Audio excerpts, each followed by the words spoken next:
Good afternoon, and welcome to the Class of 14 Commencement.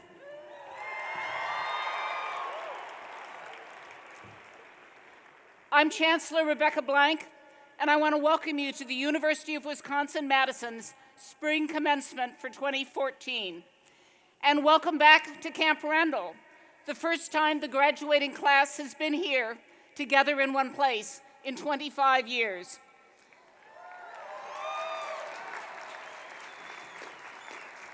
We were just a bit worried about the weather, but we figured we had an in with the National Weather Service, whose director holds not 1, not 2, but 3 degrees from Madison. So that's what's behind the power of a Madison degree. It's a beautiful day. It is hard to think about a more appropriate place to celebrate the achievement of everyone graduating today. So let's start by doing just that, celebrate. Join me, please, in a round of applause for all of today's graduates.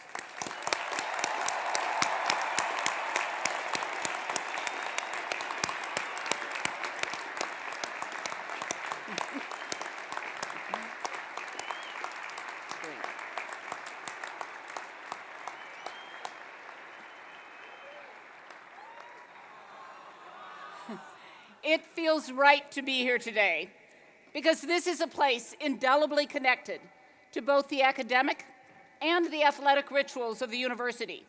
Where you, the students, are sitting is where the graduating class of 1925 sat for that very first commencement ceremony ever held in Camp Randall, and where generations of graduates for decades after that have gathered in their cap and gown finery, ready to take on the world. Where your friends and family are sitting is where generations of Badger fans have rooted for their teams, ready to take on all comers, going back to the very first official game in 1917, which was a victory over Minnesota, by the way. Your own official history as a class goes back to your freshman convocation, a ceremony held to mark the beginning of your life here as a student. Today, we mark the end of your studies, but the beginning of your life as a graduate of this great university. And as you sit there, wondering what the next few years are going to bring, think for a moment if you could have guessed what your years on this campus might have been like. I doubt that construction was part of your expectations when you first arrived, but it's certainly been part of your time here. You've been in the midst of a physical transformation on this campus, rarely seen before. And for every annoyance you might have experienced along the Library Mall or at the Union, you also able to reap the happy results of the new Union South, our Garden Commons, or even the triumphant return of the terrace chairs.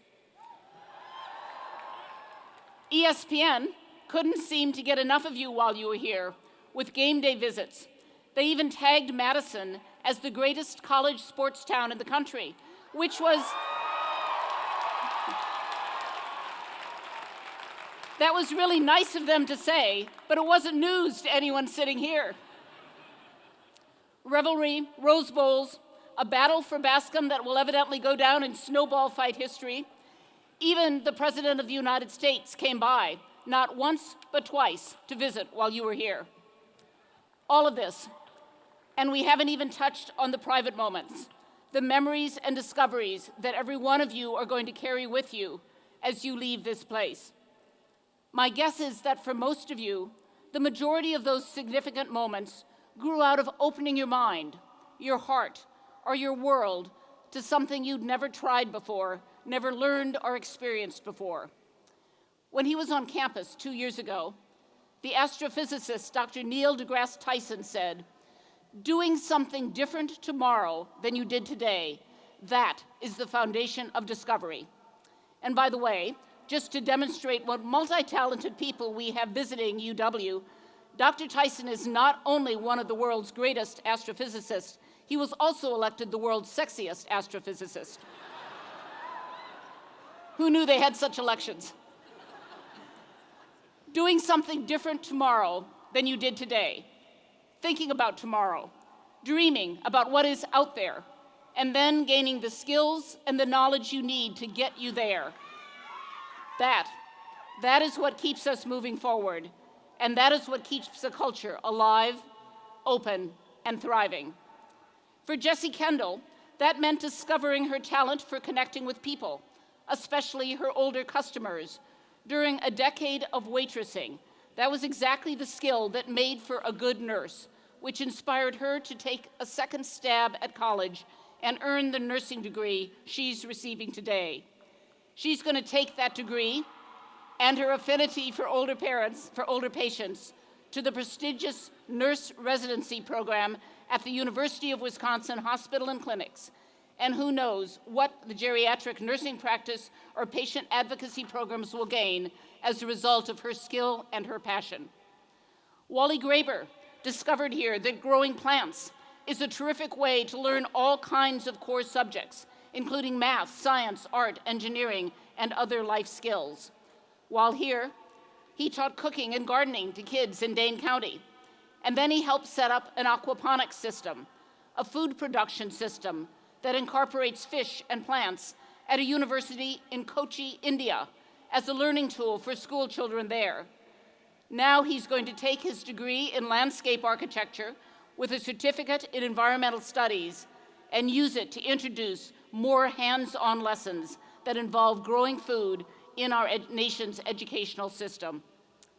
And when Joshua Shutter came to UW-Madison, he knew he wanted to study chemistry, but he had no idea it would lead to him becoming one of only 14 students in the United States to receive a Churchill Scholarship, which will take him to the University of Cambridge next year to complete a Master of Philosophy in that subject. He hopes to pursue a doctorate after that and one day to teach or even work for NASA. Perhaps he should give Dr. Tyson a call. And that's only 3 stories out of the thousands of you sitting here. I wonder sometimes if the founders of this university could have imagined any of this. My guess is they could. Not the specifics, not the climbing walls or the espresso bars or the world's sexiest astrophysicist, but the impact that this university would have on its students, on this state, on the world at large. That they had the vision to foresee. Within the boundaries of this campus, they expected a universe that is, after all, the root of the word university, a universe of knowledge and ideas to be made available, a community of scholars and teachers that would grow from only 2 students in the first graduating class in 1854 to the nearly 7,000 students graduating this spring.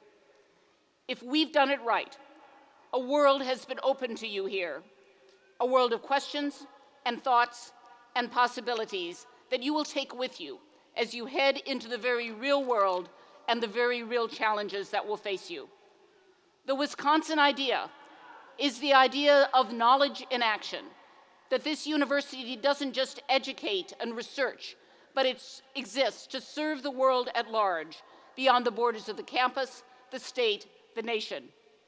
And every one of you here today is now a living embodiment of the Wisconsin idea.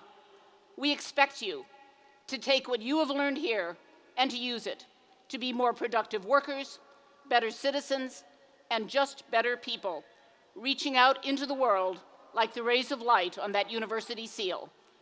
There are no limits to what you can do. So thank you for your time here. Thank you what you've contributed to this community. And I, for one, cannot wait to see what you do to make this world a better place. I want to see what you do tomorrow that is different from today, but builds on all that you have learned and done here in Madison. So come back and visit. Congratulations, and on Wisconsin.